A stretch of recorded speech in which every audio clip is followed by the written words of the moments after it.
বললাম অশোকনগরে প্রথমে 23,000-এর মতো নাম বাদ যায়, তারপর 6,000, 23,000 যেটা শিফটেড এবং মৃত ভোটার, তারপরে বাদ গেল 6,596টা, যেটা ডিলিটেড হয়ে গেল, প্রায় 30,000।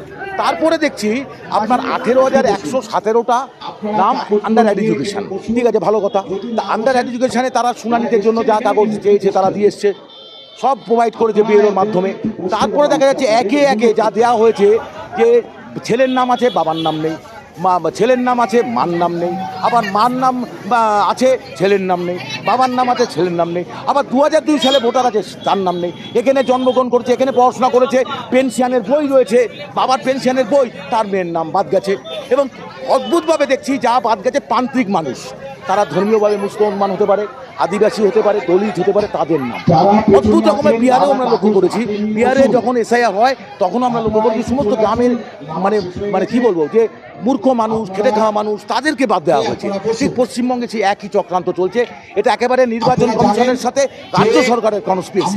কারণ লজিক্যাল ডিসক্রিপেন্সি নিয়ে আমরা বলেছিলাম যে আমাদের পশ্চিমবঙ্গের সরকার তার যে ডাটা এন্ট্রি অপারেটর রেখেছেন তারাই লজিক্যাল ডিসক্রিপেন্সিটা সাপ্লাই করলো, তার ফলে হয়রানি হলো। আবার এখন হয়রানিতে পড়ছে, 100 টাকা নেবে, তারপরে তার যা ফাইল করলো তারা জানে না, সেইখানে দেখা গেল তো সে ওরা ক্যান্সেল হয়ে গেল। এবং পোর্টালে আমি দায়িত্ব নিয়ে বলছি, নতুন ভোটার যারা 18 বছর হয়ে গেছে, যারা নাম নথিভুক্ত করার জন্য অ্যাপ্লাই করেছিল, তাদের যখন ডাকা হয়েছে বিডিও অফিসে, সেখানে বলছে ভেরিফিকেশান হচ্ছে না, সাইট ফ্লো। আমরা গভীর উদ্বেগের সাথে লক্ষ্য করছি নির্বাচন কমিশন একটা কনস্পিরেসি করছে, একটা প্রহসনে পরিণত করছে নির্বাচনটাকে। এর সাথে দাদা দিদির একটা অদ্ভুত সেটিং আছে। তাহলে হঠাৎ আমি মুখ্যমন্ত্রী বলছি এ রাজ্যে স্যার হতে দেব না, স্যার সব চালু করে দিলেন। আমি মুখ্যমন্ত্রী বলছি এখানে ওয়াক অফ আন্দোলন হবে না, ওয়াক অফ আইন জারি হবে না, ওয়াক অফ আইন করতে আন্দোলন করতে গেলে দিল্লি যান, ওয়াক অফ আইন লাগু করে দিলেন। আবার যখন নির্বাচন কমিশন বলছে আমরা দেখছি, উনি চুপ করে সুপ্রিম কোর্টে চলে গেলেন। সুপ্রিম কোর্টে কি বললেন, আমি জুডিশিয়াল ইন্টারভেনশন চাই।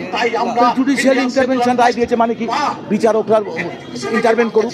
তাহলে বিচারকরার জন্য 12/7 করতে সব করে দেখুন, কেস খামারে একদম লাটে উঠে গেছে, সব বিচারকরা এই করে বেড়াচ্ছে। তাহলে এই করে যাওয়ার পরেও ভুল হচ্ছে, তাহলে কোথায় যাবে মানুষ? তাই আমরা প্রধান বিচারপতি এবং সুপ্রিম কোর্ট সবার কাছে আবেদন করছি যে অফলাইনে জমা দেওয়ার ব্যবস্থা করা হোক, এবং যারা প্রকৃত ভারতীয় নাগরিক তাদের নাম বাদ দিয়ে, একটা নাম বাদ দিয়েও ভোট করা যাবে না, তাতে ভোট যেতে কোনো জায়গা অবশ্যই।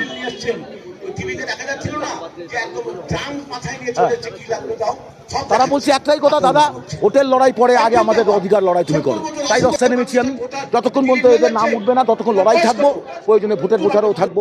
কিন্তু এখনো আমি ভোটের প্রচার শুরু করিনি, এই লড়াইটাকে আগে জারি করে তার ব্যবস্থা করে ভোটের প্রচারে যাই। আমরা আইএসএফের পতাকা রাখিনি এই জন্য, বহু মানুষ আছে যারা পতাকা দেখলে আসতে চান না। আমরা সকল অশোকনগরের মানুষ, আমার তাদের বাবা মা সবই আমার বাবা মা, অশোকনগরের মানুষ মানে অশোকনগরের নাগরিক। আমি এখানকার ভূমিপুত্র, সুতরাং এখানে সান অফ সয়েল। এখানে কোনো মানুষ তৃণমূল করতে পারে, কোনো মানুষ বিজেপি করতে পারে, তিনি পজিশনের মধ্যে আছে, তাকে আসার সুযোগ দিচ্ছি, তুমি আসো। এটা কোনো ঝান্ডা, কোনো দলের জায়গা না। আহ্বান করেছি, হয়তো আমি অ্যাজ এ লিডার আহ্বান করেছি, আপনিও আসুন, ভোট আপনি যেখানে খুশি দেন, কিন্তু অধিকার, আপনার অধিকার প্রতিষ্ঠার সংগ্রামে আমরা ছিলাম, আছি, থাকবো, এই বার্তাটা দিতে চেয়েছি।